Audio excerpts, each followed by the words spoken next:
Cada estrela que brilha no céu noturno ou cada partícula que se movimenta no nível subatômico da matéria possui um cone de luz.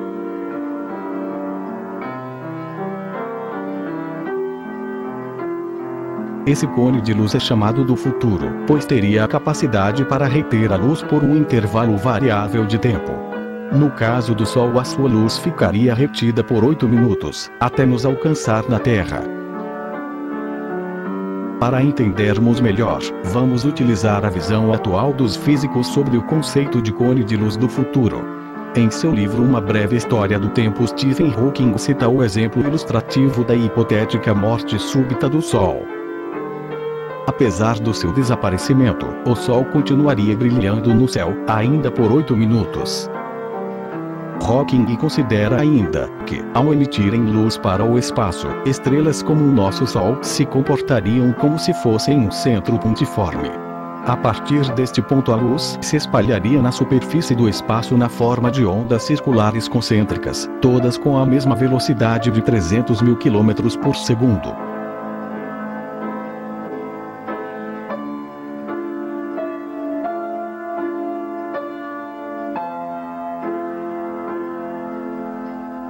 Ele cita como exemplo as ondas que seriam formadas quando se jogasse uma pedra na superfície de um lago de águas tranquilas.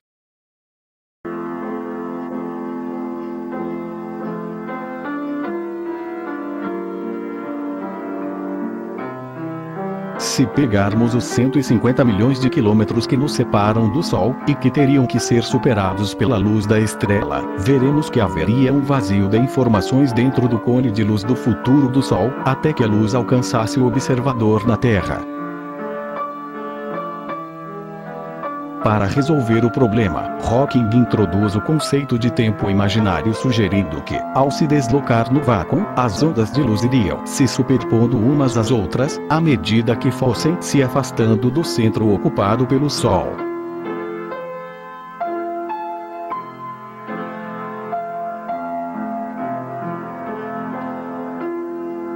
Isso resultaria na formação de um cone de luz tridimensional chamado do futuro, cujo vértice seria ocupado pela estrela ao longo do tempo. O modelo teórico ainda explicaria o tempo de 8 minutos de retenção da luz do Sol no nosso futuro.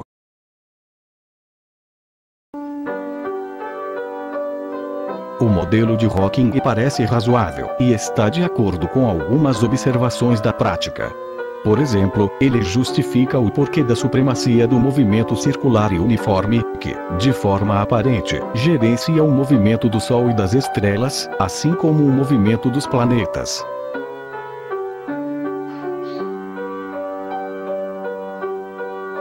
Da mesma forma, entende-se por que o Sol não varia o seu volume e a sua massa enquanto se desloca sobre a eclíptica. É que no movimento circular uniforme a velocidade e a aceleração são constantes.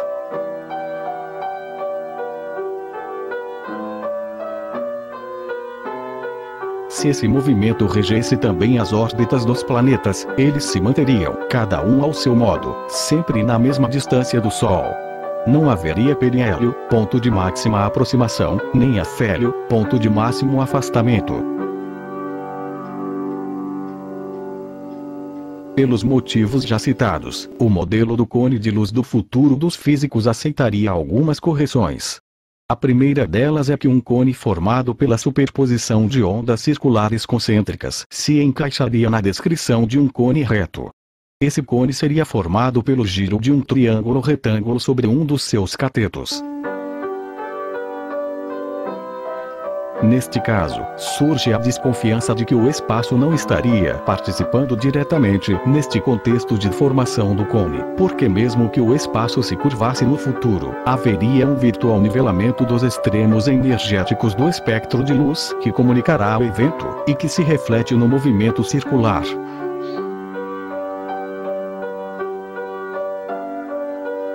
Como todas as ondas se afastariam com a mesma velocidade da fonte emissora, não teríamos como saber se, quando a luz do Sol aportasse na Terra, o ultravioleta estaria chegando à frente do infravermelho ou vice-versa. O Doppler teria sido empacotado no futuro, ou fora da nossa realidade espaço-temporal. Quando afirmamos que o Sol seria capaz de reter a luz por 8 minutos dentro do seu cone futuro, significa dizer que o espaço não nos poderia comunicar, de forma direta, quaisquer eventos que ocorressem dentro daquele cone. O espaço teria ficado refém de um mensageiro, que nos entregaria o pacote de informações tardiamente.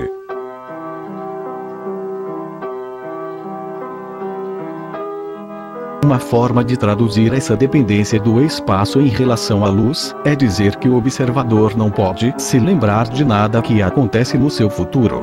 Assim, haveria uma incerteza constante na posição ou na velocidade das estrelas, já que quando podem ser avistadas estarão certamente ocupando outra posição no espaço. Apesar de conhecermos a velocidade limitada com que a luz espalhada percorre o espaço, a mesma que já teria escapado do cone de luz futuro do evento, quando levantarmos a cabeça para o céu, à noite, veremos instantaneamente todas as estrelas brilhando ao mesmo tempo. Este detalhe nos remete à lacuna de informações, que estaria relacionada com a formação do cone de luz do futuro dos eventos. Pode-se dizer, com segurança, que o marco zero do tempo teria se fixado, para sempre, na posição do observador isolado que olha para o céu à noite.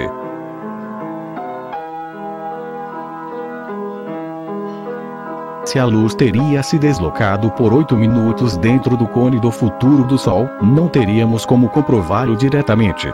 O que fazemos normalmente é extrapolar esse tempo, medido já no passado, na direção do nosso futuro. Ao fazermos isso, estamos agindo como se o futuro fosse uma imagem espelhada e inversa do nosso próprio passado. O modelo de cone de luz do futuro de Stephen Hawking prevê a superposição das ondas circulares de luz, no tempo que as separam umas das outras. Ou seja, mesmo que esse tempo seja imaginário, ele antecederia a profundidade do espaço, expressa na formação do cone tridimensional.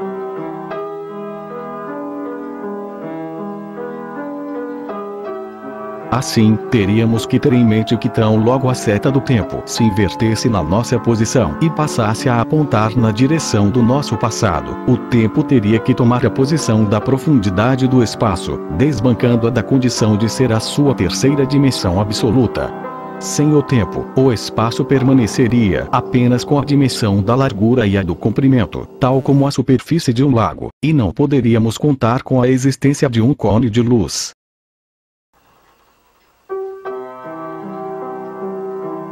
Sem podermos confirmar a existência de tempo dentro do cone de luz futuro dos eventos, também não poderíamos afirmar que a luz das estrelas teria se deslocado no vácuo de forma absoluta. Como dependemos da presença constante da luz para sabermos da existência das estrelas, podemos pensar que, quando se trata do nosso ponto de vista, a luz citada sempre esteve à nossa inteira disposição na Terra, podendo ser seguida apenas na direção do nosso passado. A inexistência de tempo no futuro sugere, ainda, que a velocidade da luz e o efeito Doppler fariam parte de um pacote de informações, que se desdobrariam instantaneamente dentro do espaço-tempo quadridimensional. Newton ficaria feliz com o sugerido no texto, uma vez que teria sua afirmação justificada. Por ser uma força secundária e restaurativa, a gravidade poderia finalmente atuar instantaneamente e à distância, como previsto por ele. Isso se deveria a um princípio de exclusão de acesso direto ao tempo no futuro, caso esse tempo realmente existisse.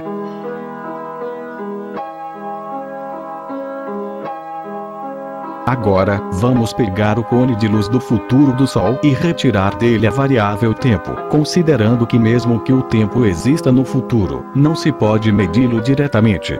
Ao fazermos isso, estaríamos achatando o cone, ou dobrando-o em duas dimensões, como a superfície de um lago. A profundidade do espaço desapareceria, mesmo que ela ainda existisse fisicamente. Neste movimento de dobra do cone, a luz e o espaço tenderiam a se confundir, formando um todo contínuo. A luz do Sol, por sua vez, teria os seus extremos de máxima e de mínima energia aproximando-se entre si, sem, no entanto, jamais se tocarem. O nivelamento entre o ultravioleta e o infravermelho, por exemplo, não poderia ser total, pois isso iria ferir o princípio da incerteza.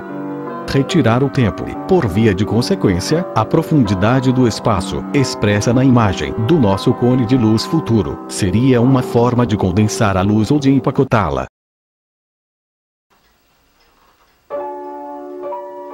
Esse nivelamento teórico da luz das estrelas, dentro dos seus cones de luz do futuro, apresentaria algumas dificuldades para o observador que tentasse avaliar a geometria do espaço ao redor de uma estrela através da luz, depois do seu espalhamento na Terra. Isso decorre do achado de que a profundidade do espaço estaria na dependência direta da retenção do tempo no futuro. Ou seja, o cone de luz seria mais ou menos profundo, dependendo da capacidade da massa da estrela para reter o tempo. Vamos imaginar que uma mesma estrela mantivesse a sua massa conservada ao longo do tempo imaginário. Caso essa massa assumisse diferentes densidades, o virtual nivelamento dos extremos do espectro de Maxwell iria impedir que isso pudesse ser notado depois de a luz abandonar o futuro e se projetar no nosso passado. No caso do nosso Sol, fica evidente que no espaço-tempo ele conserva a mesma massa e volume ao longo do tempo, o que nos conduz para o movimento circular e uniforme regendo a órbita aparente dos planetas.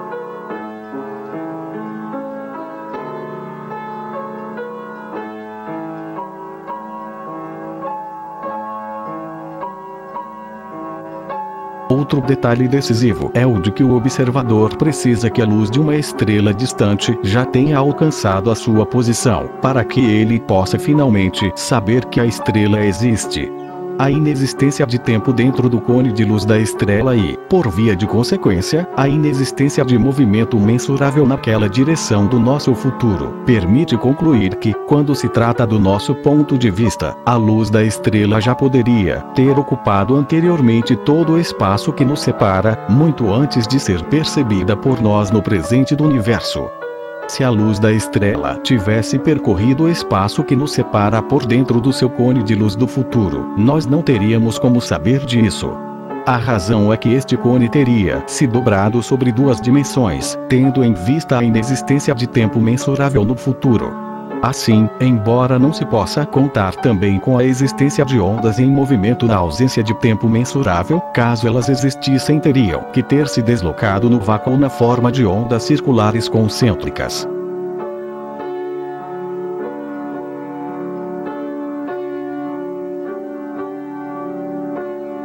Note-se que esse problema pode e deve estar relacionado unicamente à presença do observador isolado, dotado com uma memória. O universo não está muito preocupado com o que pensamos a seu respeito. Para nós, somente existe o que pode ser lembrado.